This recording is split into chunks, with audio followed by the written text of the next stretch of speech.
Are we all heading towards spiritual enlightenment? Tune into my talk show, Universal Talk, Saturday, December 12th, where we will explore the evidence. We welcome Mr. Ted Silverhand, an Indian seer. A Pawnee shaman named him Pahakatawa, he who walks amongst the stars. In native tradition, there is always a special person among the tribe that one can seek out for answers about dreams, visions, and the future. These special people are called tellers or seers and possess keen moral insight and spiritual perception.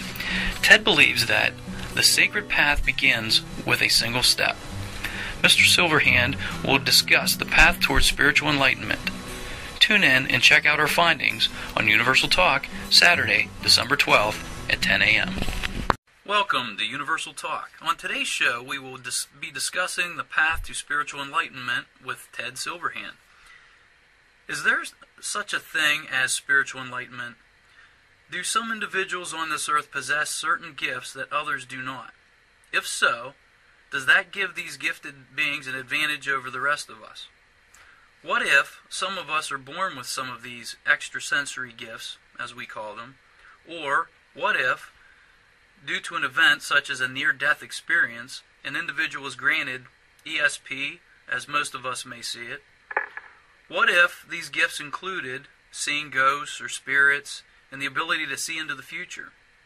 Would this be considered a gift or a curse to the individuals with these particular gifts? We welcome Ted Silverhand, an Indian seer, on the show today to discuss spiritual enlightenment.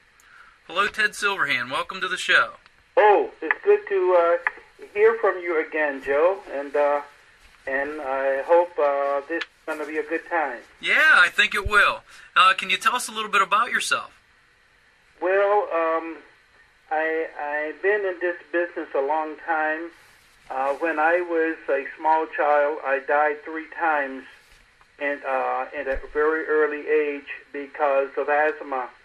I see. Had a rough time on my first few years on the earth. And through those 3 deaths, different things began to happen around the age of about, I would say, 7, 8, 9 years old, around that time, that I started getting visits in my room as a small kid and by a particular person. And I did not understand who she was, but eventually I understood the word Bedabin, and that was her name. And later I found out that her name meant first light. And that was the time that she entered and took me on my first journey. And that journey has been a continuing journey, but it has sort of changed over the years. And I am saying this because the first time I felt paralyzed when she came in the room, I couldn't move. And I would say that was about 7, 8 years old. And when and she sat down on the side of the bed, you could feel the bed go down, and she said some things which I couldn't understand except that she would be back. And then she got up and walked through the wall. And that was the start of my journey and being introduced to my spirit guides, my life protectors. And we have been a group for many, many years. I call them the council. I see. And in the council, when I did meet them, I was, like I said, I was around 7, 8 years old, and then when I went into this circle and sat down and turned around, each of these old men looked into my eyes. I've told this story so many times, and they did not talk with their mouths, they talked with their eyes. That was my next question. I didn't know if it was a telepathy thing, but this is the first time I've actually heard somebody say that they talk through their eyes. They talk with their eyes, and they told me things and the lessons, but so much, I was so young, so much of it went over my head. And I remember one question I asked, could they make me well?